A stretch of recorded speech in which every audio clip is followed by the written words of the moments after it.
Hello student, कैसे हैं आप सब? आप सभी लोग बहुत अच्छे होंगे, घर पे रह के बहुत अच्छे ढंग से पढ़ाई कर रहे होंगे। मैं हूं सागर राठौर, आपका बायोलॉजी फैकल्टी। हमारे इस ऑनलाइन प्लेटफॉर्म ऑनलाइन दीक्षा पे आप सबों का बहुत बहुत स्वागत है स्टूडेंट। जैसा कि आप सब लोग जानते हैं, लास्ट क्लासेस में हम लोगों ने इवोल्यूशन चैप्टर को ही फिनिश कर लिया है, ख़त्म हो चुका है। उससे आगे की बात करें, जैसा कि हम लोगों ने शेड्यूल किया था, तो अभी हम स्टार्ट कर रहे हैं जेनेटिक्स के दूसरे चैप्टर, जो कि है principle of inheritance and variation से मेंडेलियन जेनेटिक्स की। यही इम्पोर्टेंट है। तो जब हम मेंडेलियन जेनेटिक्स की बात करते हैं तो सबसे पहले हम लोग मेंडल के बारे में पढ़ते हैं। अब चूंकि इन्होंने बहुत अच्छा एक इवोल्यूशनरी थ्योरी दिया था, तो कुछ उनके बारे में पर्सनली भी हम लोग पढ़ते हैं कि भाई आखिर वो थे क्या, कैसे थे, कहाँ से थे, कैसे उन्होंने अपने स्टडी को स्टार्ट किया, कब स्टार्ट किया। तो थोड़े एक चीज़ों को पढ़ लेते हैं, डेडिकेशन टाइप का। हाँ, अब चूंकि लीजेंट है तो उनको थोड़ा सा डेडिकेशन करना पड़ता है, तो ये वाला चीज़ हो गया। तो इसमें हम लोग कहते हैं मेंडल्स के बारे में कि जो मेंडल जो थे जन्मे थे वो 1822 में ऑस्ट्रिया में। ध्यान रखना, ऑस्ट्रिया की बात कर रहे हैं, नॉट ऑस्ट्रेलिया। क्योंकि बहुत यहाँ पे ऐसे लोग होंगे जो कि ऑस्ट्रेलिया का तो नाम सुने होंगे लेकिन ऑस्ट्रिया का नाम नहीं सुने होंगे। तो ऑस्ट्रिया एंड ऑस्ट्रेलिया दोनों डिफरेंट कंट्रीज हैं, ठीक है ना? ठीक है। तो ये जो होता है, ये ऑस्ट्रिया में जन्मे थे। साथ ही साथ इन्होंने जब ये 21 ईयर के हुए तो इन्होंने क्या किया, अगस्टेरियन मोनेस्ट्री मॉन्क इन्होंने ज्वाइन किया, ठीक है ना? कहाँ पे? ब्रून में। ब्रून में इन्होंने एक इंस्टीट्यूशन था, वहाँ इन्होंने इसको ज्वाइन किया, ठीक है। और जब ये 25 ईयर के हुए तो क्या हुए कि ये क्या हो गए, प्राइस्ट बन गए चर्च के अंदर, मतलब चर्च के अंदर फादर का काम करने लगे, ठीक है ना? तो वहीं पे ये काम करते थे और साथ ही साथ अपने एक्सपेरिमेंट को आगे, क्योंकि उनको एक अच्छा खासा स्पेस मिल गया था, वहीं पे वो एक्सपेरिमेंट वगैरह बाद में करना चालू किए। बाद में क्या हुआ कि in 1853 Mendel went to Vienna university. Austria की राजधानी कहाँ है? कैपिटल जो है वियना है, तो वियना उसी के नाम पे वियना यूनिवर्सिटी है। जैसे समझ सकते हैं कि अगर बात करें कि दिल्ली यूनिवर्सिटी का नाम सुने होंगे, पटना यूनिवर्सिटी का, वैसे वियना यूनिवर्सिटी था। तो ये क्या हुआ, वियना यूनिवर्सिटी में चले गए क्या करने, ग्रेजुएशन करने इन फिजिक्स एंड बॉटनी। और इन्होंने क्या किया, फिजिक्स और बॉटनी में इन्होंने ग्रेजुएशन अपना कंप्लीट किया, ठीक है ना? अब जब वहाँ ये कर गए तो बात ये चीज़ की है कि थोड़ा सा ये बताना जरूरी है कि जो मेंडेलियन जो थे वो क्या बोलते हैं, मैथमेटिशियन भी थे। तो कहोगे सर कि इन्होंने फिजिक्स भी पढ़ा, बॉटनी भी पढ़ा, मैथमेटिक्स भी पढ़ा। तो देखो एक चीज़ बताते हैं, पहले भी बता चुके हैं कि पहले जो साइंस पढ़ने का जो तौर तरीका था वो अलग था। पहले साइंस का मतलब ये नहीं होता था कि फिजिक्स केमिस्ट्री मैथ या फिजिक्स केमिस्ट्री बायोलॉजी। आपके अपने इंटरेस्ट के हिसाब से फिजिक्स में जितना भी सब्जेक्ट चाहे अपना चूज कर सकते थे, ठीक है ना? तो ये होता था पहले साइंस पढ़ने का तरीका। और पहले साइंस का मतलब ही होता है, ऐसा नहीं होता था कि खाली physics chemistry math, physics chemistry biology पढ़ो। जितना सब्जेक्ट फिजिक्स से रिलेटेड है, मैथमेटिक्स से रिलेटेड है, उन सारे एक चीज़ों का आप स्टडी कर सकते हैं, ठीक है कि नहीं? तो ये था पहले साइंस, इसीलिए इनको क्या बोलते हैं, he was also a mathematician हम लोग बोलते हैं।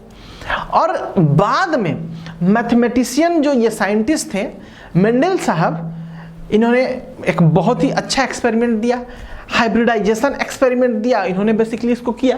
तो Mendel did hybridisation experiment for 7 year. और 7 साल तक ये क्या होता कि हाइब्रिडाइजेशन एक्सपेरिमेंट को इन्होंने किया था, क्या चीज पे, एक पी प्लांट पे, ठीक है ना, पी प्लांट पे।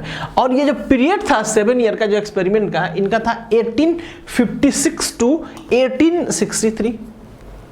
इतना दिनों तक इन्होंने हाइब्रिडाइजेशन एक्सपेरिमेंट को किया। और क्या हुआ, इन 1856 समझ में आया, Mendel observed many contrasting character in pea plant.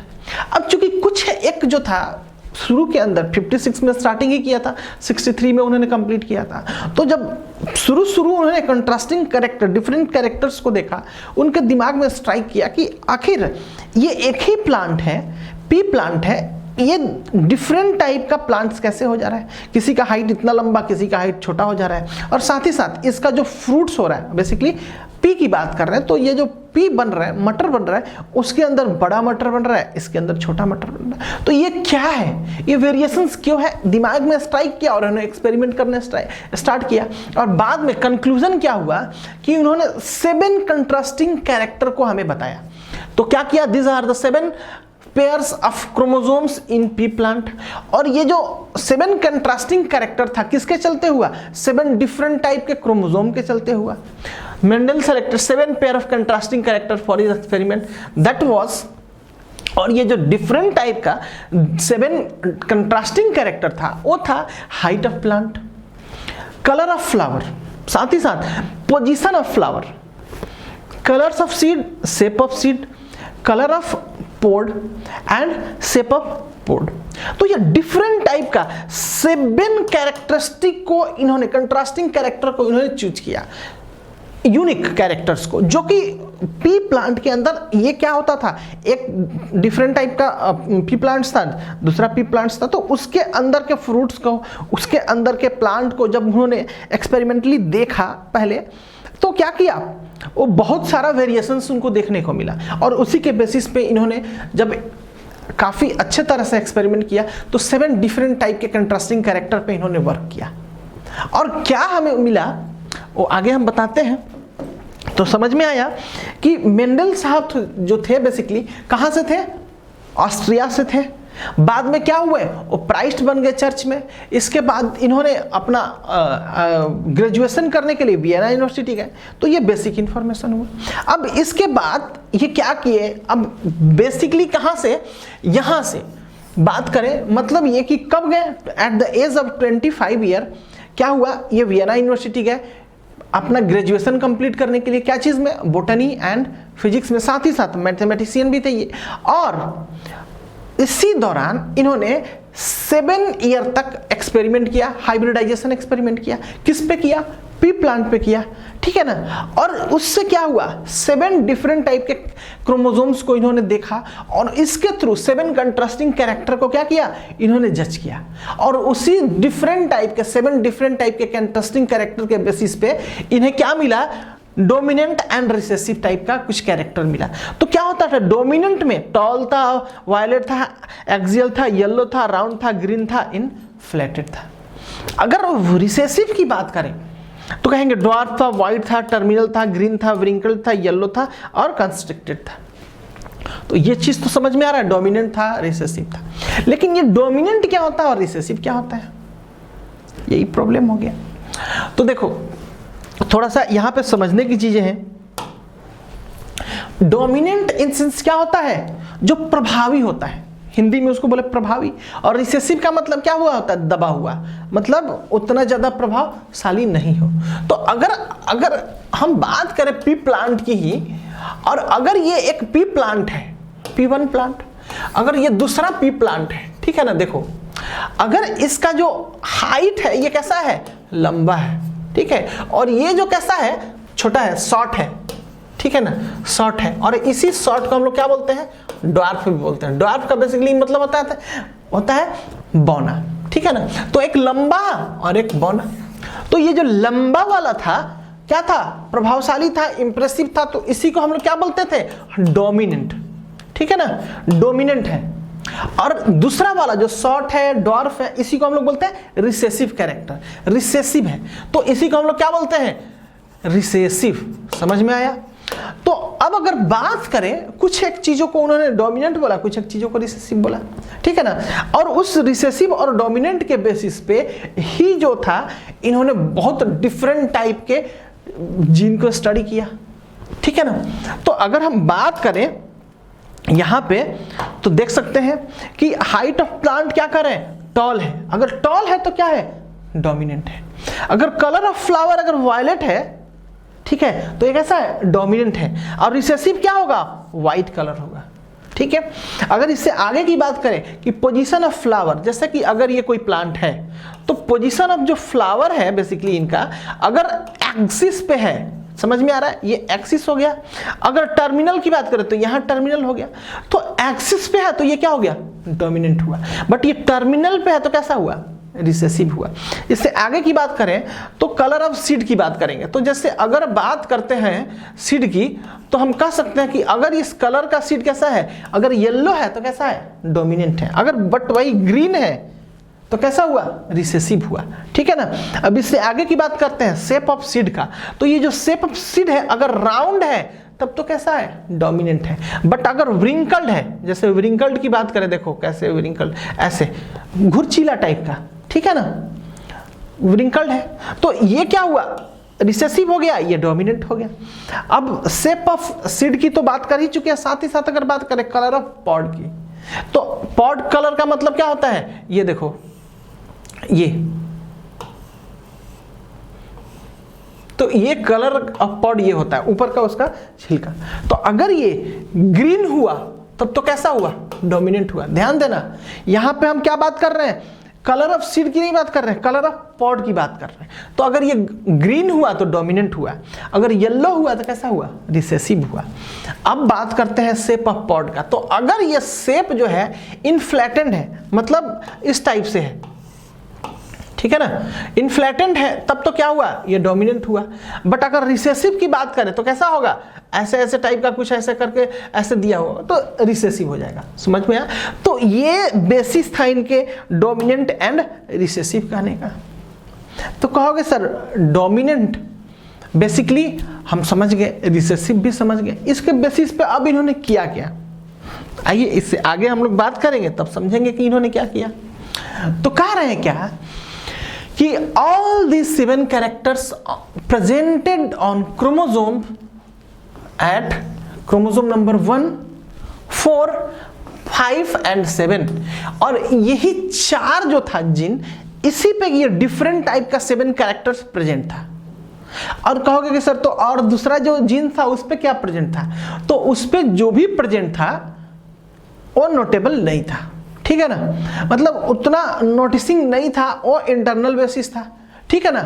तो जो एक्सटर्नल था, जो हमें दिख रहा था, वही ये डिफरेंट टाइप के 1, 4, 5 एंड 7 जीन्स पे प्रेजेंट था, ठीक है ना। और इसी के बेसिस पे, चूंकि ये एक्सपेरिमेंटली उस समय यह था कि जो हमें विजिबल है उसी के बेसिस पे हम लोग कर पा रहे थे। तो इसी के बेसिस पे क्या किए थे, ये जो जीन था, इन्होंने जीन को देखा और बताया कि कौन कौन से जीन पे ये प्रेजेंट था डिफरेंट टाइप का कैरेक्टरिस्टिक, ठीक है ना। तो उसी डिफरेंट टाइप के कैरेक्टरिस्टिक को बाद में स्टडी किया गया, देखा गया। तो Mendel presented his paper in BNHS, मतलब ब्रून नेचुरल हिस्ट्री सोसाइटी। पहले क्या होता था कि हर एक जगह पे, जैसे कि अगर यूनिवर्सिटी की बात करें, प्लेसेस की बात करें, तो एक सोसाइटी था, एक इंटेलेक्चुअल सोसाइटी था, जहां पे क्या होता था, कुछ एक लोग क्या था, आपके हाइपोथेसिस के, आपके पेपर को देखते थे, सुनते थे, समझते थे, और अगर उन्हें लगता था कि नहीं नहीं ये कन्विंसिंग है तो क्या करते थे, उसको अप्रूव कर देते थे। तो कुछ इसी तरह का वहां पे भी ब्रून नेचुरल हिस्ट्री सोसाइटी था, जो कि क्या करता था, रिलेटेड टू कोई भी एक्सपेरिमेंटल चीज की बात करें या कोई भी एक अगर एक्सपेरिमेंट थ्योरीज की बात करें, उनके सामने प्रेजेंट करना पड़ता था, उनको कन्विंस करना पड़ता था, बताना पड़ता था कि देखिए ऐसा ऐसा चीज़ है, इस चीज़ों को हमने खोजा है, इस चीज़ों के ऊपर रिसर्च किया है, अगर आपको अच्छा लगे तो उसको लोग पास करते थे, आगे उसको फिर देखते थे, ठीक है ना। तो इन्होंने वही इसको दिखाया अपना, कब, इन 1865 में, क्योंकि 1863 तक ये क्या किए थे, एक्सपेरिमेंट किए थे। इसके बाद 65 में जब वो कंप्लीट कर लिया, अपना पेपर लिख लिए, सारा कुछ अपना जो भी था ऑन पेपर, सारा एक्सपेरिमेंट को उन्होंने दिखा, और इसके बाद इन्होंने सोसाइटी के सामने प्रेजेंट किया। और उस जो पेपर का जो टाइटल था, जो बेसिकली रिसर्च का जो उनका टाइटल था एक्सपेरिमेंट ऑन प्लांट हाइब्रिडाइजेशन। तो और क्या किया कि प्लांट के ऊपर हाइब्रिडाइजेशन, हाइब्रिडाइजेशन इन सेंस क्या करना, मतलब एक ही स्पीसीज है, डिफरेंट टाइप के करते हैं, क्रॉस करा के नया प्रोडक्ट बनाना, इसी को हाइब्रिडाइजेशन बोलते हैं, जिसको ऑलरेडी हम लोग पढ़ चुके हैं। His paper was published 1866। और ये जब पेपर पब्लिश्ड हुआ, ठीक है ना, तो बात करेंगे हम लोग आगे कि क्या हुआ। और क्या हुआ, मेंडल जो थे बाद में 1884 में क्या कर गए, डेड कर गए, उनका देहांत हो गया, मर गए, ठीक है ना। बट जब तक ये जिंदा थे तब तक क्या हुआ, इनके एक्सपेरिमेंट को बहुत लोगों ने क्या किया, उतना पूछा नहीं, उतना लोगों ने भाव नहीं दिया, तो death, Mendel's work was not recognised, ठीक है ना। 1884 तक ये चीज नहीं रिकॉग्नाइजेबल था, बहुत, ठीक है, ब्रोंज सोसाइटी ने देखा समझा, बट उतना ज़्यादा ये क्या हुआ, पॉपुलरली चारों तरफ पब्लिश नहीं हुआ, लोगों ने इसको ज़्यादा उतना ध्यान नहीं दिया। बाद में इन 1900 में 3 डिफरेंट साइंटिस्ट ने क्या किया, एक्सपेरिमेंट करना चालू किया इसी पे, इसी से रिलेटेड कुछ एक चीज़ों पे, एक्सपेरिमेंट ऑन प्लांट हाइब्रिडाइजेशन पे इन्होंने लोगों ने भी एक्सपेरिमेंट करना चालू किया। और इन्हें क्या हुआ कि जो रिजल्ट मेंडल्स को आया था, समहाउ उतना ही रिजल्ट क्या हुआ, वैसा ही रिजल्ट क्या हुआ इन तीनों साइंटिस्ट को मिला। तो इन लोगों ने क्या किया, एक कलेक्टिवली एक साइंस, एक थ्योरी को दिया। तो कह रहे हैं क्या कि in 1900 3 scientist from different country found a paper of Mendel and did hybridisation experiment independently, अकेले अकेले उन तीनों ने किया, and their result was almost similar to Mendel. और ये जो 3 जो डिफरेंट साइंटिस्ट थे, ये थे कार्ल कैरेंस, ह्यूगो डिवेरिस एंड तस्मार्क। तो ये जो कार्ल कैरेंस थे, ये कहाँ के थे, जर्मनी से थे। अगर ह्यूगो डिवेरिस की बात करें तो हॉलैंड से थे। अगर तस्मार्क की बात करें तो ये ऑस्ट्रिया से ही थे। तो इन तीनों ने एक्सपेरिमेंट किया उसी मेंडल के एक्सपेरिमेंट के बेसिस पे। और क्या हुआ कि all this 3 scientist are considered as rediscoverer, और इनको क्या कहा गया कि फिर से खोज करने वाला मेंडल के एक्सपेरिमेंट को, ऑफ मेंडेलियन वर्क। और बाद में क्या हुआ, ह्यूगो डिवेरिस ने जो थे, हॉलैंड से जो बेसिकली थे, इन्होंने क्या किया, उसके पेपर को पब्लिश किया, ठीक है, Mendelian work in flora magazine. और वो जो मैगजीन था जिसमें इन्होंने पब्लिश किया था, उसका नाम क्या था, फ्लोरा मैगजीन, ठीक है ना। और इससे आगे की बात करें तो कार्ल कैरेंस जो थे क्या किए थे, फॉर्मुलेट किए थे, जो भी इनका जो बेसिकली अगर इसके अंदर मैथमेटिक्स यूज हुआ तो उसके कैलकुलेशन को इन्होंने वेरीफाई किया था, देखा था। Formulate the Mendelian work in the form of law. और क्या किया था, बाद में इसी को इन्होंने क्या किया था, लॉ के फॉर्म में बनाया था। तो कहोगे सर कि यहाँ पे ह्यूगो डिवेरिस का पता है, कार्ल कैरेंस का पता है, तस्मार्क ने यहाँ क्या किया, तो तस्मार्क में जो बेसिकली क्या थे कि इसी को क्या किए, टैबुलेटिंग किया, मतलब हर एक चीज़ों को थ्योरेटिकली इन्होंने पेन पेपर पे तैयार किया, ठीक है कि नहीं। तो ये डिफरेंट टाइप के 3 साइंटिस्ट थे और इनके कंट्रीब्यूशन को समझे, मतलब री मेंडेलियन एक्सपेरिमेंट हुआ। और ये जो तीनों साइंटिस्ट थे, इन्होंने क्या किया, इसी चीज़ों को रिडिस्कवरी किया और बताया कि ये जो मेंडेलियन साहब थे, ये अब हम लोग कंक्लूजन निकालते हैं उसका कि जो मेंडेलियन साहब थे, जिस टाइम पे इन्होंने अपना पेपर सबमिट किया था तो वो फेल्यूर क्यों कर गए, उसके पीछे का सबसे बड़ा रीजन क्या था, उनका रिलीजियस होना, ठीक है ना। रिलीजियस थे इसीलिए, क्योंकि जब ये उस टाइम की बात है जब ये एक्सपेरिमेंट कर रहे थे, उस समय तक बहुत अच्छा सोसाइटी के अंदर रेवोल्यूशन हो रहा था हर पूरे वर्ल्ड में। तो वहाँ पे क्या हो रहा था कि जो ये बेसिकली धर्म के नाम पे, रिलीजन के नाम पे कुछ एक थ्योरीज या कुछ एक पोस्टुलेशंस को दिया जा रहा था, दिखाया जा रहा था, लोग उसको नकार दे रहे थे। इतना ज़्यादा माहौल जो था नफरत से भर गया था रिलीजन के प्रति, क्योंकि कंट्रोल जो था सोसाइटी के, इनका इतना स्ट्रांग हो चुका था कि ये किसी लॉ एंड ऑर्डर को नहीं मानते थे। तो यही थोड़ा सा परेशानी हुआ। तो क्या हुआ, इनका रिलीजियस होना सबसे बड़ा ड्रॉबैक था, ठीक है ना। तो क्या करते थे, Carl Nageli he suggested for the do experiment on Hieracium, ठीक है ना, इसी को क्या बोलते हैं, हॉकवीड बोलते हैं, but not found similar result like P plant. तो एक उसी टाइम जैसे कि एक साइंटिस्ट थे कार्ल नागेली, इन्होंने क्या कहा कि जैसे तुम पी प्लांट पे एक्सपेरिमेंट किए हो, मेंडल को बोले वैसे ही हमको हॉकवीड पे करके दिखाओ, ठीक ठीक है ना। अगर वैसा एक्सपेरिमेंट अगर सही है, अगर दोनों का सिमिलर एक्सपेरिमेंट आ जाता है तो मान लिया जाएगा। लेकिन क्या हुआ, नहीं आया सेम रिजल्ट, उसका डिफरेंट रिजल्ट आया, इसका डिफरेंट रिजल्ट आया, क्योंकि उनका क्या था, उनका कुछ एक नेचर दूसरा था, क्रोमोसोम का नंबर्स दूसरा था, तो उस बेसिस पे ये क्या हुआ, फेल कर गया। साथ ही साथ यूज ऑफ मैथमेटिक्स, क्योंकि उस टाइम में लोगों को ये लगता था कि बायोलॉजी के अंदर मैथमेटिक्स को कैसे डाल सकते हैं। तो अब ये दोनों जो सब्जेक्ट तो था उनका ब्लेंडिंग जब कराया गया, मिक्स कराया गया, तो लोग उसको डाइजेस्ट ही नहीं कर पाए, है कि नहीं। और साथ ही साथ अगर इससे आगे की बात करें तो सबसे बड़ा जो फैक्टर बताया कि मेंडल वाज रिलीजियस मैन, क्योंकि वो क्या थे, प्राइस्ट का भी काम करते थे। तो ये चीज सोसाइटी के अंदर काफी तेजी से फैला कि ये जो है बस गॉड के बेसिस पे क्या किए, एक्सपेरिमेंट किए, वैसा कुछ बहुत सारा चीज, मतलब उनके बारे में बहुत सारा गलत इंफॉर्मेशन स्प्रेड किया, क्योंकि गलत इंफॉर्मेशन क्या होता है, बहुत जल्दी स्प्रेड करता है कि नहीं। हर एक लोग, जैसे अगर देखे होगे, कोई एक लोग जब आगे कुछ एक अच्छा चीज देंगे या फिर आगे बढ़ेंगे तो क्या होगा, उनके बारे में गलत र्यूमर्स वगैरह दिया जाता है। उसके कौन, उसके अपोनेंट्स वाले, उसके अपोजिट वाले लोग, ठीक है ना, उसके ऊपर गलत सलत आरोप लगाएंगे। तो ये सारा चीज है, इससे बचना है, ठीक है ना। बोलने वाले हैं, बहुत सारी की बातें बोलेंगे, आपको सिर्फ पर्सनल इंटरेक्शंस पे जाना है, पर्सनल क्वालिटी पे जाना है, ठीक है कि नहीं। Mendel's work was ahead of time, और साथ ही साथ जब वो ये एक्सपेरिमेंट किए उस टाइम के हिसाब से वो बहुत आगे का एक्सपेरिमेंट था। लोग उस एक्सपेरिमेंट को समझने के लिए तैयार ही नहीं थे, क्योंकि समय से पहले का वो चीज़ था, ठीक है। तो ये भी एक बहुत बड़ा मैटर था। ये तो IQ लेवल की बात हो रही है।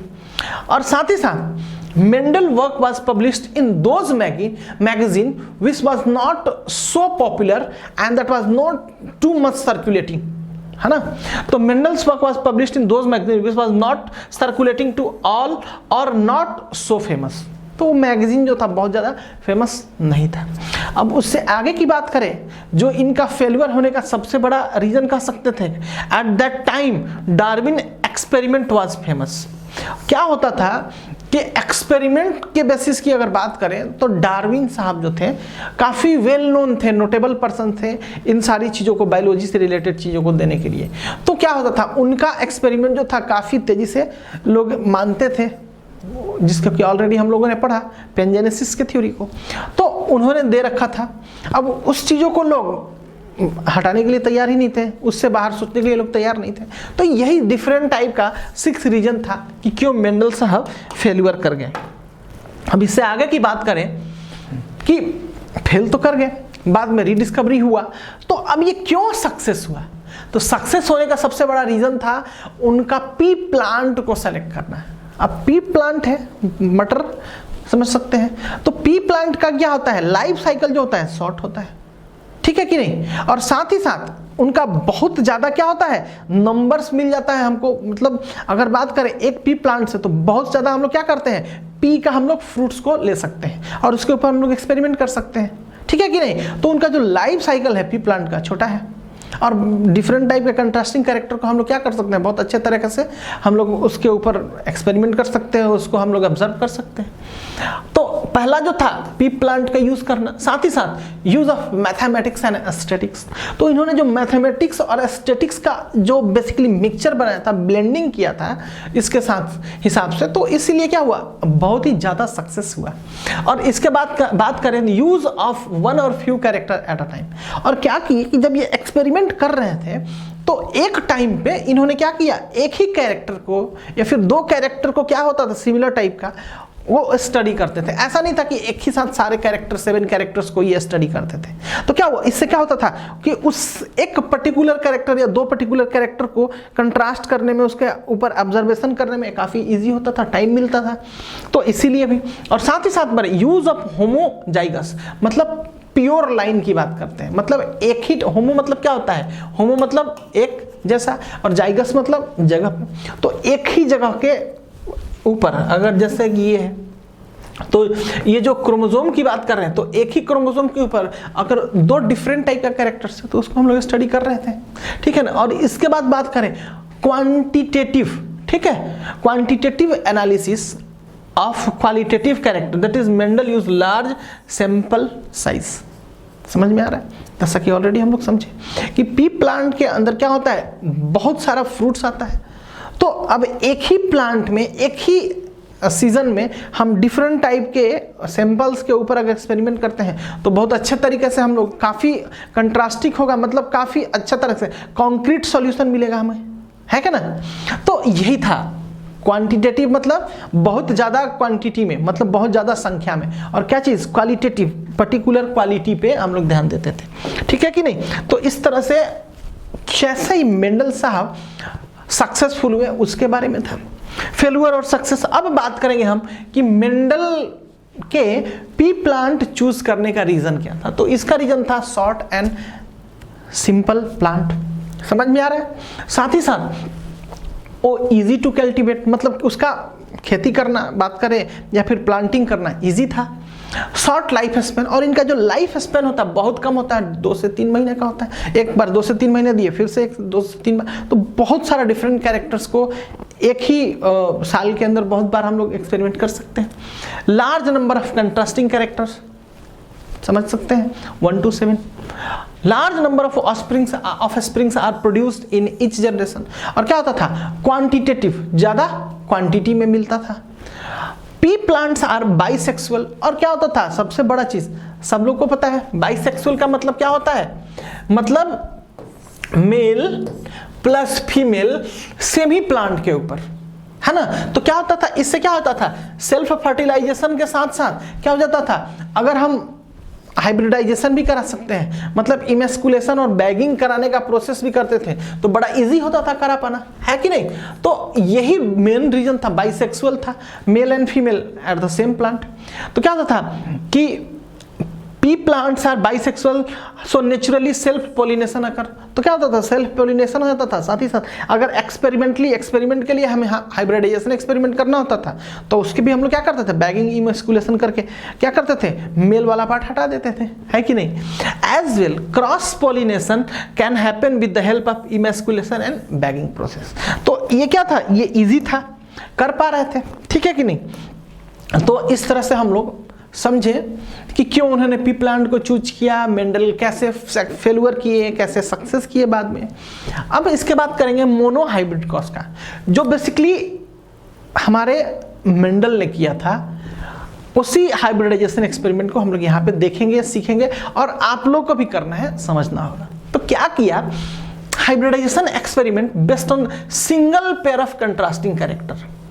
अब वो सिंगल पेयर ऑफ जो कंट्रास्टिंग कैरेक्टर था, बेसिकली वो क्या था, उसका हाइट था। हाइट ऑफ प्लांट की बात करें, हाइट ऑफ जो प्लांट था, इन्होंने क्या किया, इसको कैसे एक्सप्रेस किया, टी से।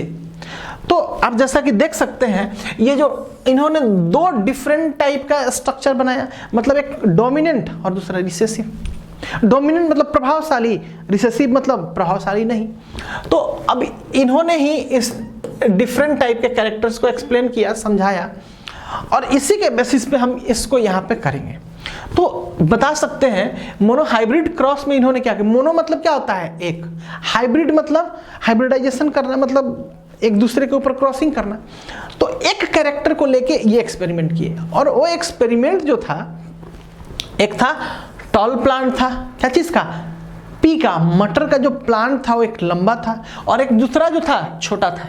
तो इसको जो एक्सप्रेस किए वो, समझ में आ रहा है, मतलब टॉल प्लांट को बोले कि ये टॉल प्लांट है, और इसको क्या किए, इसको इनकोड किए, कोडिंग के तौर पे क्या लिखे, टी। समझ में आया, मतलब इन वर्ड ये लिखे टॉल प्लांट, और उसी को कोडिंग में लिखे, इनकोड किए क्या, टी। सेम वैसे ही ड्वार्फ प्लांट को इन्होंने ऐसे वर्ड में लिखा, और ये एक्सप्रेशन के तौर पे इनकोड क्या किया, स्मॉल टी। Clear no? और क्या किया, इसी को इन्होंने बोला ये पेरेंट्स है, मतलब ये पेरेंट प्लांट है, ठीक है, ये पेरेंट प्लांट था। अब इससे क्या किया, इन्होंने गैमेट बनाया। गैमेट पता है कैसे बनता है आपको, मियोसिस होगा तो क्या होगा, गैमेट होगा।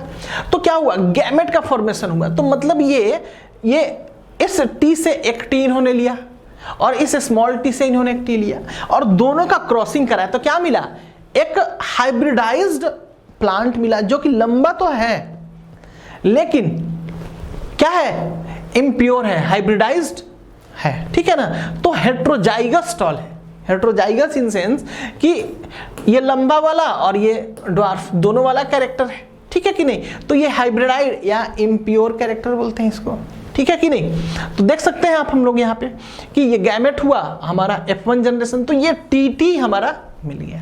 अब इसका क्या किए, इस TT का हम लोग सेल्फिंग करा दिए, मतलब इसी प्लांट के थ्रू एक नया प्लांट बना और उसी का फिर से क्रॉसिंग कराएं। जब क्रॉसिंग कराएं तो देख सकते हैं यहाँ पे ये TT है, ये TT है, तो मिला। तो देख सकते हैं एक ST से ये एक T निकाले, एक स्मॉल से स्मॉल, फिर इसी से बड़ा कैपिटल T से, और इसके बाद स्मॉल t से, और इसके बाद जब इसका क्रॉस कराए तो ये हमें रिजल्ट मिला हमें F2 जनरेशन में। F2 जनरेशन में जो मिला हमें TT दोनों ही कैपिटल T और एक हाइब्रिडाइज मतलब कैपिटल स्मॉल और एक स्मॉल t मिला। मतलब ये कि जब ये सेल्फिंग कराएं तो हमें क्या हुआ, इससे 3 टॉल मिला और एक हमें क्या मिला, डार्फ मिला। तो देख सकते हैं इसी को, इसी वाला एक्सपेरिमेंट को फिर से हम लोग क्या पुनेट चेकर बोर्ड बोलते हैं, उसी के बेसिस पे हम लोग कर लिए। मतलब मेल वाला पार्ट ऊपर, फीमेल इधर कर दिए। देखो इसी को लिख दिए यहाँ पे।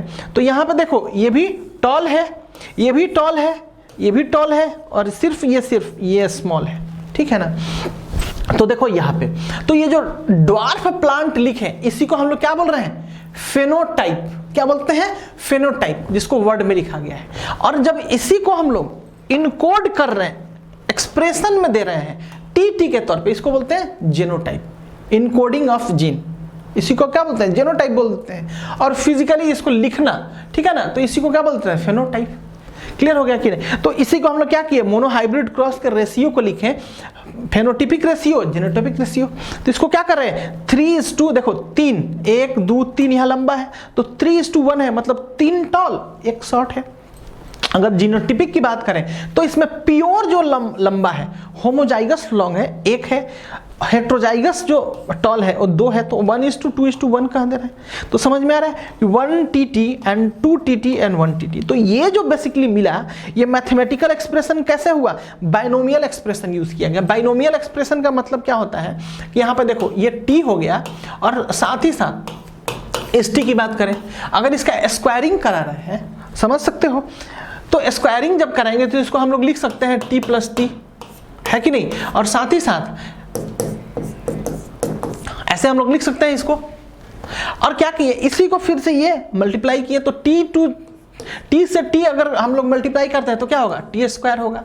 अब इसी T से इस T को करते हैं तो क्या हो जाएगा, T एंड T। अब इस स्मॉल t की बात करते हैं तो क्या होगा, इस स्मॉल t से इस t की करते हैं तो ये होता है, और इस स्मॉल t से स्मॉल t तो t हो जाता है, t। तो इसको हम लोग लिख सकते हैं T² प्लस ये 1 और 2 एक जैसा, तो 2TT, और प्लस ये कैसा, ये t, ठीक है ना। तो आप देख सकते हैं, समझ सकते हैं यहाँ पे हम लोग कैसे यहाँ पे कर रहे हैं। तो इसीलिए हम इसको क्या कहते हैं, 1:2:1 का ये रेशियो मिल रहा है। समझ में आया। तो इसी को हम लोग कुछ इस तरह से हम लोग एक्सप्लेन करते हैं, ठीक है ना। क्योंकि इस t को कैसे हम लोग लिख सकते हैं, ऐसे ऐसे, तो 2t हमें यहाँ पे मिला हुआ है।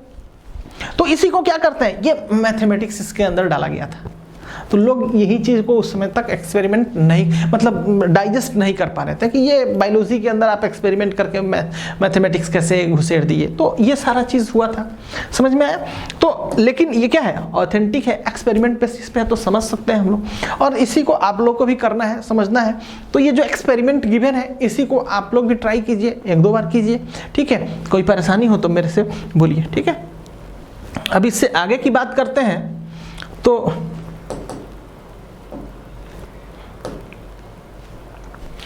मोनोहाइब्रिड क्रॉस समझ गए। अब मेंडेलियन जेनेटिक्स के अंदर कुछ एक टर्मिनोलॉजी हम लोग अभी तक बहुत ज़्यादा यूज़ करते आ रहे हैं, जैसे डोमिनेंट, रिसेसिव, कैरेक्टर, ऑफस्प्रिंग कह रहे हैं, क्लोन कह रहे हैं, ट्विंस कह रहे हैं। तो कुछ एक चीज़ें आपको भी पता है, ट्रेट कह रहे हैं, ठीक है ना। तो कुछ एक चीज़ें हैं जिसको हमें जानना है, ठीक है ना। और इन सारे एक चीज़ों को हम लोग जानेंगे, समझेंगे। लेकिन इन चीज़ों को जानने और सीखने के लिए पहले ये चीज समझना होगा कि इसका मतलब क्या होता है, क्योंकि तभी जब मतलब नहीं समझेंगे आगे हम लोग यूज नहीं कर पाएंगे। तो अगर क्लोन की बात करें तो आप जानते होंगे क्लोन, आगे पहले के चैप्टर में भी हम लोग पढ़े। क्लोन का मतलब क्या होता है कि अगर एसेक्सुअल रिप्रोडक्शन हुआ और उसके अंदर का जो भी प्रोडक्ट हुआ, क्योंकि एक जैसा होता है, सिमिलर होता है पेरेंट्स उसके चाइल्ड, तो इसीलिए उसको क्या बोलते हैं, क्लोन बोल देते हैं। तो इसी को बोल रहे हैं कि product of asexual reproduction is called clone. अगर ऑफ स्प्रिंग की बात करें तो सेक्सुअल रिप्रोडक्शन के प्रोडक्ट क्या बोलते हैं, हम लोग ऑफ स्प्रिंग बोलते हैं, ठीक है ना। अगर सिबलिंग्स की बात करें तो सेक्सुअल रिप्रोडक्शन के थ्रू जितना भी चाइल्ड प्रोड्यूस हुआ सब एक दूसरे के लिए आपस में क्या है, सिबलिंग्स है। तो इसी को बोलते हैं product of sexual reproduction produce by same parent, ठीक है। ट्विंस की बात करें तो ट्विंस में हम लोग ये कहते हैं कि through the sexual reproduction produced by a single pregnancy. तो कह रहे हैं क्या कि twins product of sexual production produced by same parent in same pregnancy. Character की बात करें तो कह रहे हैं क्या कि the different features of an organism is called character. Yes, different features, like अगर बात करें हम कि प्लांट की, जैसे कि अभी हम लोग देखा कि प्लांट कैसा है, टॉल है, प्लांट कैसा है, शॉर्ट है, ठीक है ना। अगर लंबा है तो ये एक कैरेक्टर हुआ, छोटा है ये भी एक कैरेक्टर हुआ। साथ ही साथ हाइट ऑफ प्लांट की बात तो कर ही लिए। शेप ऑफ सीड की बात करें, अगर सीड का शेप कैसा है, राउंड है, अगर सीड का शेप कैसा है, व्रिंकल्ड है, तो ये डिफरेंट टाइप का क्या हुआ, कैरेक्टर्स हुआ, ठीक है ना। कलर ऑफ सीड की बात करेंगे, कोई एक कलर येलो हुआ, कोई एक सीड का कलर कैसा हुआ, ग्रीन हुआ, तो ये डिफरेंट टाइप का कैरेक्टर्स हुआ, ठीक है, जेनेटिक्स के अंदर। अब इससे आगे की बात करते हैं तो ट्रेट बोलते हैं हम लोग। ट्रेट का मतलब होता है क्या कि alternating forms of character is called trait. मतलब ये कि अगर ये टॉल बोल रहे हैं तो इसका अल्टरनेटिव फॉर्म क्या होगा, डॉर्फ होगा। तो ये जो हुआ बेसिकली टॉल का ये जो अपोजिट हुआ या फिर जो बोलो अल्टरनेटिंग फॉर्म बोलो, यही क्या होता है, हमारा ट्रेट होता है। जैसे टॉल का डॉर्फ, राउंड का व्रिंकल्ड, ग्रीन का येलो, तो इस तरह का हम समझ सकते हैं, ठीक है ना। अब इससे आगे की बात करें जीन की, तो जीन के बारे में कह रहे हैं क्या कि segment of DNA which carry biological information, biological information रखता है of an organisms that transferred from one generation to next generation and responsible for expression of the particular character is called gene. तो ये जो gene होता है basically कैसे experimentally हम लोग लिखते हैं, ठीक है ना, ये जीनोटाइपिक एक्सप्रेशन देते हैं। जैसे अगर टॉल है तो टॉल अगर हम ये लिखें तो ये क्या हुआ, फेनोटिपिक एक्सप्रेशन हुआ। अगर जेनोटिपिक एक्सप्रेशन हुआ इस टॉल के लिए तो इसको क्या बोलते हैं हम लोग, या ऐसे लिखेंगे, या फिर इसको क्या लिखेंगे, ऐसे लिखेंगे, या फिर इसी को हम लोग ऐसे। यही तीन पॉसिबिलिटीज है, इसको हम लोग लिख सकते हैं, ठीक है ना। तो यही क्या होता है, जीन हुआ। अगर एलील और एलिलोमॉर्फ की बात करें तो कहेंगे क्या कि कोई भी एक जीन है, जीन का जैसे कि अगर क्वाइन है, क्वाइन का दो साइड होता है, तो वही जैसे एक सिक्का का दो पहलू, वैसे ही एक जीन का दो पहलू क्या हो जाएगा, एलील्स हो जाएगा। तो one gene equal to two alleles, इसीलिए बोलते हैं the alternating form of gene is called allele. जैसे टी का अल्टरनेटिंग फॉर्म क्या हुआ, टी एंड टी, तो ये क्या हुआ, एलील हुआ, एक जीन का दो एलील। वैसे ही अगर ए की बात करें तो ए होगा, तो मतलब एक जीन का दो एलील, अपोजिट अल्टरनेटिंग फॉर्म, ठीक है ना। तो समझ में आ गया हमें ट्रेट, एलील्स, ऑफस्प्रिंग्स, और इसी से आगे कुछ और है इसको सीख लेते हैं, फेनोटिपिक रेशियो। इसको क्या कहते हैं, द एक्सटर्नल अपीयरेंस। जैसे कि अगर प्लांट कोई लंबा है, सीड राउंड है, ठीक है, तो ये कैसा हुआ, फिजिकल अपीयरेंस हुआ। और इसके एक्सप्रेशन को हम लोग क्या बोलते हैं, फेनोटिपिक एक्सप्रेशन बोलते हैं। कैरेक्टर इज कॉल्ड फेनोटाइप, जैसे tall, dwarf, round, wrinkle, etc। Phenotypic can be affected by environment, बता चुके हम लोग। जेनोटाइप की बात करें तो कह रहे हैं क्या कि gene encode the characteristic of an organism which are physically expressed. तो जैसे यहाँ पे अगर बात करें टॉल के लिए तो यहाँ पे क्या हम लोग यूज कर रहे हैं, टी टी, है ना। तो ये जो डिफरेंट टाइप का एक्सप्रेशन दे रहे हैं यही जेनोटाइप हो गया, ठीक है ना। कॉन्सेप्ट ऑफ डोमिनेंस की बात करते हैं। देखो कॉन्सेप्ट ऑफ डोमिनेंस की बात करें तो हम कह सकते हैं यहाँ पे कि जो डोमिनेंस कैरेक्टर है वो दो टाइप से हो सकता है। करेक्ट, जीन एक्सप्रेस कितने तरह से हो सकता है, दो तरीके से। एक होता है डोमिनेंट टाइप, इसी को हम लोग क्या बोलते हैं, ओरिजिनल, अनमोडिफाइड या वाइल्ड, वाइल्ड टाइप बोलते हैं, ठीक है ना। अगर रिसेसिव की बात करें तो क्या बोलेंगे हम लोग, मॉडिफाइड बोलेंगे, रिसेसिव बोलेंगे, ठीक है ना। तो या फिर इसी को क्या बोलते हैं हम लोग, अनवाइल्ड, वाइल्ड नहीं हो, ठीक है ना। अगर होमोजाइगस की बात करें, होमो मतलब एक, जाइगस मतलब पोजीशन, तो क्या होता है, if in a gene both the allele are and the same gene, है ना, एक ही जीन के ऊपर अगर प्रेजेंट है दोनों ही हमारा एलील्स, तो इसको हम लोग क्या बोलेंगे, होमोजाइगस। जैसे अगर ये टी है, ठीक है, इसी के ऊपर ये भी प्रेजेंट तो टी टी हो जाएगा, ठीक है ना।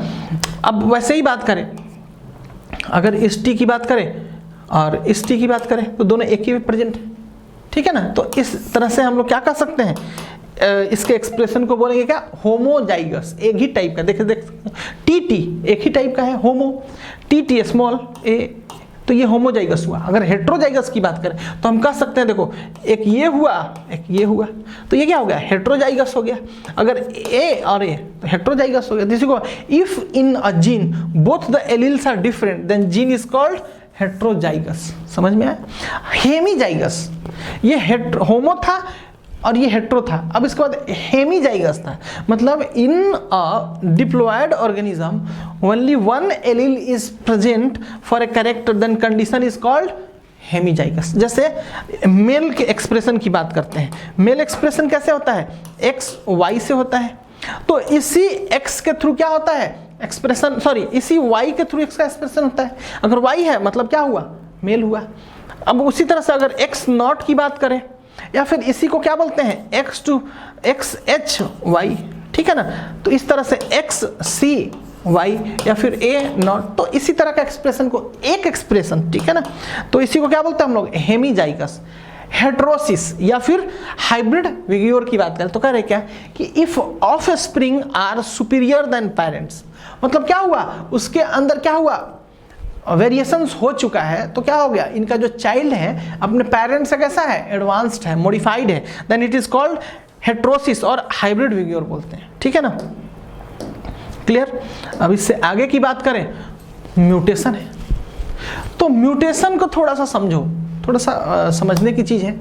तो इस म्यूटेशन को हम लोग क्या बोल रहे हैं कि जब म्यूटेशन होता है बेसिकली, तो डिफरेंट टाइप का म्यूटेशंस होता है, 3 डिफरेंट टाइप का म्यूटेशंस होता है। इसमें क्या होता है, same sense mutations, miss sense और नॉन सेंस म्यूटेशंस।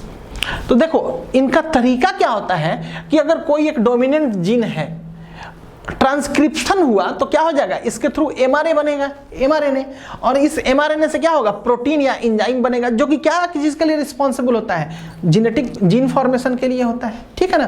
तो यही एक साइकिल होता है जिसके थ्रू क्या होता है, डीएनए फॉर्मेशन होता है, ठीक है कि नहीं। तो बस अभी डीएनए को मत समझो, बस इतना समझो कि प्रोटीन होता है, प्रोटीन के थ्रू क्या हो जाता है, ऑर्गेनिज्म का कैरेक्टर बनता है, ठीक है ना।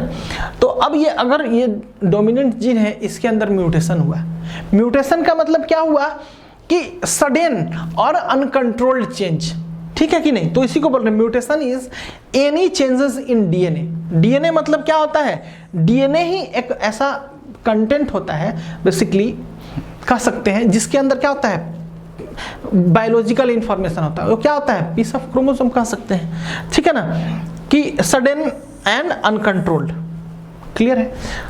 अब इसके आगे हम अगर बात करें तो कह रहे हैं क्या कि 3 टाइप से हुआ। देखो इधर ये ध्यान दो, एक ही है, सेम सेंस म्यूटेशन, इसके बाद मिस सेंस म्यूटेशन, और ये भी मिस सेंस म्यूटेशन, 2 टाइप का है, ठीक है ना। अब एक नॉन सेंस म्यूटेशन होता है, इसमें क्या होता है, इसमें क्या प्रोड्यूसेस होता है, नॉर्मल एंजाइम बनता है, मतलब ये एक ही सबस्ट्रेट है, इससे क्या होता है, प्रोडक्ट बन जाएगा, ठीक है कि नहीं। अगर मिस सेंस की बात करें तो क्या करेगा, लेस एफिशिएंट एंजाइम बनेगा, मतलब सबस्ट्रेट से प्रोडक्ट बनेगा, लेकिन कैसा होगा, इक्विवेलेंट टू डोमिनेंट होगा, डोमिनेंट नहीं होगा, जैसा कि ये पहले वाला सबस्ट्रेट टू प्रोडक्ट है, और ये काफी क्या है, डोमिनेंट है, एक्सप्रेसिव है, तो ये डोमिनेंट बना। अगर ये लेस एफिशिएंट एंजाइम बना तो कैसा होगा, सिमिलर टू और इक्विवेलेंट टू डोमिनेंट, बट इसमें नॉन फंक्शनल एंजाइम भी बनता है, मिस सेंस के अंदर, जिसमें क्या होता है सबस्ट्रेट से प्रोडक्ट बनता ही नहीं है, तो डोंट प्रोड्यूस एनी फेनोटाइप। इससे क्या होता है कि जब सबस्ट्रेट से एंजाइम बना ही नहीं तो कोई एक्सप्रेशन ही नहीं है। अब इसके बाद बात करें नॉनसेंस म्यूटेशंस का, तो कह रहे हैं क्या कि नो एंजाइम एट ऑल, कोई एंजाइम क्या होता है प्रोड्यूस नहीं होता, मतलब सबस्ट्रेट से प्रोडक्ट तो नहीं बनता, जिससे क्या होता है रिसेसिव कैरेक्टर ही रह जाता है। मतलब ये कि जैसा पेरेंट्स के अंदर था वैसे ही क्या हुआ चाइल्ड में आ गया, किसी नया डिफरेंट टाइप का एंजाइम्स का फॉर्मेशन नहीं हुआ, एंजाइम्स या प्रोटीन्स का फॉर्मेशन नहीं हुआ। तो इसी को हम लोग यहाँ पे कह रहे हैं mutation is any changes in DNA sequence suddenly and uncontrolled. Same sense की बात करें तो डोमिनेंट फेनोटाइपिक एक्सप्रेशन होता है। मिस सेंस की बात करें इक्विवेलेंट टू डोमिनेंस और नॉन फंक्शनल कैरेक्टर प्रोड्यूस। अगर नॉन सेंस की बात करें तो रिसेसिव कैरेक्टर प्रोड्यूस। तो इस तरह से देख सकते हैं कि म्यूटेशन कैसे हो रहा है, इसके डिफरेंट फेजेस को हम लोग कैसे समझते हैं, और इस म्यूटेशन के थ्रू बेसिकली चेंजेस क्या होता है। म्यूटेशन हुआ मतलब कहाँ पे चेंज हुआ, जीन लेवल पे चेंज हुआ। जीन लेवल पे अगर चेंज होगा सबस्ट्रेट से प्रोडक्ट बनेगा डोमिनेंट होगा, या फिर सबस्ट्रेट से प्रोडक्ट बना लेकिन उतना एफिशिएंट एंजाइम्स नहीं बना तो क्या होगा, तो भी क्या हो जाएगा वो मतलब डिफरेंट टाइप का, मतलब कह सकते हैं कि म्यूटेशंस हुआ, वेरिएशंस हुआ। बट क्या होता है कि एट दैट फेज कि अगर सबस्ट्रेट से प्रोडक्ट बना ही नहीं, किसी तरह का एंजाइम नहीं बना, तो क्या होगा, ये भी नॉन सेंस में ही होता है, सेम सेंस में ही होता है, और सॉरी मिस सेंस म्यूटेशन में ही होता है। लेकिन क्या यहाँ पे वेरिएशंस नहीं होता, मतलब यहाँ पे कोई चेंजेस नहीं होता है, जैसा पेरेंट्स वैसा ही चाइल्ड। और एक होता है रिसेसिव कैरेक्टर, उसके अंदर भी कोई चेंजेस नहीं होता है, जैसा पेरेंट्स वैसा चाइल्ड। तो बेसिकली हमें दो ये चीजें हैं जहाँ पे ये म्यूटेशन होता है, जिसकी चेंजेस होता है। क्या होता है सबस्ट्रेट से प्रोडक्ट बनता है, ठीक है ना, तो समझ में आ गया होगा, ठीक है स्टूडेंट। इससे आगे की बात करें तो कुछ एक क्रॉसेस है जिसको कि हमें पढ़ना होगा। क्रॉस इन सेंस कि किस टाइप का क्रॉसिंग हो रहा है। तो जैसे कि हम लोग अभी देखें मोनोहाइब्रिड क्रॉस हो रहा है, तो इसी के अंदर कुछ एक बैक क्रॉस होता है और एक होता है टेस्ट क्रॉस होता है। तो बैक क्रॉस की बात करें, नाम से पता चल रहा होगा कि बैकिंग करना, मतलब F1 जनरेशन आया, अब F1 जनरेशन क्या किया, अपने पेरेंट्स से क्या किया, बैक क्रॉसिंग कराएगा। तो इसी को बोलते हैं if F1 is crossed with either of their parents then condition is called back cross. Back cross is used to regain parental characters. तो देख सकते हैं बैक क्रॉस में क्या है कि यहाँ पे टॉल कैरेक्टर है, एक ड्वार्फ कैरेक्टर है। इससे क्या हुआ, हम लोग इस पेरेंट से हम लोग क्या किए, गैमेट का फॉर्मेशन किए। गैमेट से क्या हुआ, फर्टिलाइजेशन हुआ, इससे FTT बना, एक कैसा हाइब्रिड टॉल का फॉर्मेशन हुआ, ठीक है ना। अब इससे क्या हो रहा है, बैकिंग करा रहे हैं। तो ये जो बैकिंग करा रहे हैं ये क्या हो रहा है, ये कैसा रिसेसिव पेरेंट से कर रहा है, ये डोमिनेंट पेरेंट से कर रहा है। तो इनका जो रिजल्ट आ रहा है, देखो इधर T है, तो इनका जो रिजल्ट आ रहा है कैसा है, T, मतलब ये T, ये T और ऐसा है रिजल्ट, ठीक है ना। मतलब ये अगर बात करें कि दो एक है, 2 इक्वल टू 2, तो 2 को हम लोग लिख सकते हैं, 1 इक्वल टू 1 भी लिख सकते हैं, दोनों एक ही जैसा है। तो हम लोग क्या कर सकते हैं, इसका जेनोटिपिक रेशियो की बात करें तो हमेशा कितना होगा, 1:1 होगा। तो जेनोटिपिक रेशियो अगर बात करें बैक क्रॉस में तो हमेशा कैसा होगा, इस सेंस की बात करें तो हमेशा कैसा होगा, 1:1 होगा। अगर इस टाइप की भी बात करें, इस टाइप से देख सकते हो, तो इनका क्या होगा, अगर डोमिनेंस की बात करें तो देख सकते हो, तो क्या हो रहा है, हर एक में क्या हो रहा है, टॉल हो रहा है, कोई रिसेसिव कैरेक्टर नहीं मिल रहा है। मतलब ये कि F1 जनरेशन से अगर इसके डोमिनेंट पेरेंट से क्रॉस कराया जाए तो कैसा होगा, हमेशा वेरिएशंस होगा, टॉल होगा, ठीक है ना। तो इनका भी रेशियो देख सकते हो, सब एक जैसा है। तो क्या कर सकते हैं, हमको इसको एक बोल सकते हैं, मतलब एक ही टाइप का। तो अगर इनके रेशियो की बात करें, ठीक है ना, इनके रेशियो की बात करें तो हमेशा कैसा होगा, 1:1 होगा। क्लियर। अब इसे आगे बढ़ते हैं और बात करते हैं टेस्ट क्रॉस का। टेस्ट क्रॉस की बात करें तो if F1 is crossed with recessive parents then it is called test cross. अभी देखे थे बैक क्रॉस, बैक क्रॉस में दोनों ही डोमिनेंट एंड रिसेसिव पेरेंट दोनों से होगा, लेकिन टेस्ट क्रॉस में सिर्फ और सिर्फ F1 जनरेशन रिसेसिव कैरेक्टर से ही क्या करेगा, क्रॉस करेगा, जिसके थ्रू क्या होगा, आप देख सकते हो ये जो हमारा रिजल्ट आया है 1:1 होगा। तो इसमें जितना भी टाइप का, ये मोनोहाइब्रिड है तो किसी भी तरह का अगर तुम कराओगे तो 2 to power n कर लो, ठीक है ना। और ये जो एन होगा बेसिकली हमेशा कैसा होगा, 1 होगा। मतलब जितना भी कैरेक्टर आएगा, जैसे देखो यहाँ पे टी ऐसा ही रिजल्ट आया है हमारा। तो किसी भी टर्म में अगर कराओगे आप, ये मोनो हाइब्रिड का कराओ चाहे डाई हाइब्रिड का कराओ, तो हर बार इनका जो रेशियो होगा 1:1 होगा, हमेशा 1:1 ही इसका क्या होगा, जेनेटिक रेशियो होगा। देख सकते हैं आप लोग, समझ सकते हैं। तो समझ में आ गया टेस्ट क्रॉस क्या होता है और हमारा बैक क्रॉस क्या होता है। अभी इससे आगे की बात करें तो हम कह रहे हैं कि method of gamete formation, gamete का फॉर्मेशन हम लोग कैसे कराते हैं। तो देखो टाइप ऑफ गैमेट कैसे हम लोग निकालते हैं, 2 टू पावर n करेंगे। तो यहाँ पे n क्या है, नंबर ऑफ हेट्रोजाइगस कंडीशन। मतलब ये कि अगर देखो ये अगर a है ये a है, दोनों कैसा है, अलग अलग है ना, तो हेट्रोजाइगस कंडीशन कितना है, 1 है। यहाँ पे हेट्रोजाइगस कंडीशन कितना है, 1 भी नहीं है, मतलब यहाँ पे 0 है, ठीक है ना। तो अब 2 टू पावर अगर 1 करते हैं तो कितना यहाँ पे गैमेट बनेगा, 2। लेकिन अगर 2 टू पावर 0 की बात करें तो कितना गैमेट बनेगा, 1। हमेशा 2 टू पावर 0 इक्वल टू कितना होता है, 1। तो यहाँ पे देखो अगर ये गैमेट है तो हमेशा a बनेगा। अगर यहाँ बात करें तो जैसे यहाँ 2 तो ये 1 बनेगा और ये 1 बनेगा, लेकिन यहाँ पे क्या बनेगा, हमेशा सिर्फ और सिर्फ ये बनेगा।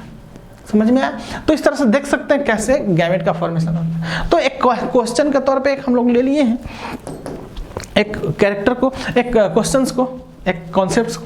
Find out the type of gamete that can occur in an individual having the following genotype. जैसे देखो A है, इसके अंदर कितना हेट्रोजाइगस कंडीशन है, हेट्रोजीन है, 1 भी नहीं है, दोनों एक जैसा है, A एक ही जैसा है। अगर ऐसा होता तो डिफरेंट होता, या फिर ऐसा होता तो डिफरेंट होता, लेकिन यहाँ पे कैसा है, ऐसा है। तो यहाँ पे हेट्रोजाइगस कंडीशन कैसा है, 1 भी नहीं है, ठीक है कि नहीं। तो अब इस बेसिस पे इसका कितना गैमेट बनेगा, सिर्फ और सिर्फ 1 ही गैमेट बनेगा, A एंड B। क्लियर। अब इससे आगे की बात करें तो A दोनों है, कोई भी टाइप का हेट्रोजाइगस नहीं है, तो इस कंडीशन में क्या बनेगा, सिर्फ A बनेगा, ठीक है कि नहीं। अब अगर यहाँ पे बात करें तो यहाँ पे देख सकते हो 1 है 2 है, मतलब यहाँ पे 2 हेट्रोजाइगस कंडीशन है, मतलब कितना गैमेट बनेगा, 4 गैमेट बनेगा। अब ये 4 जो गैमेट बनेगा कैसे बनेगा, पहला देख सकते हो A, ठीक है, सॉरी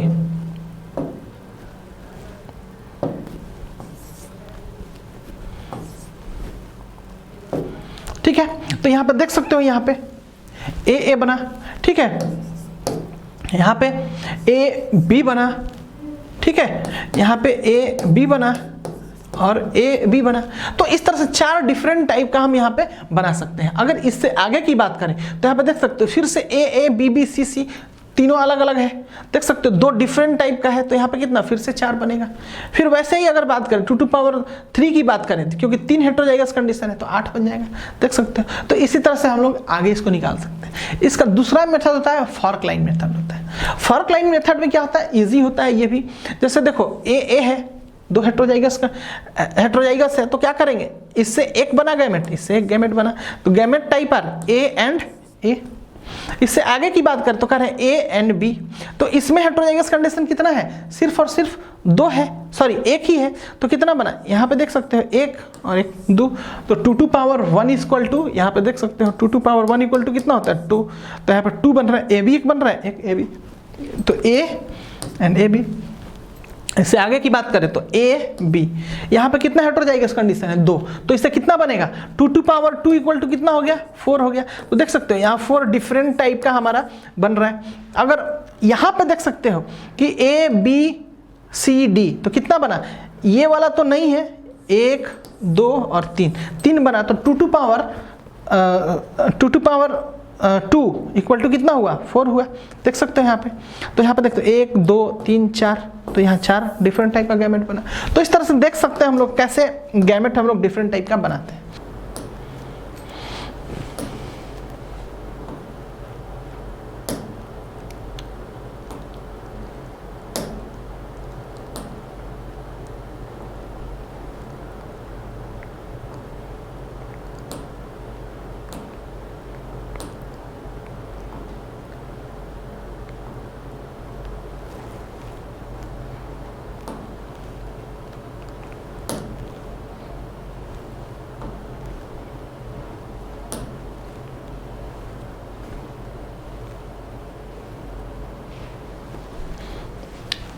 थैंक यू।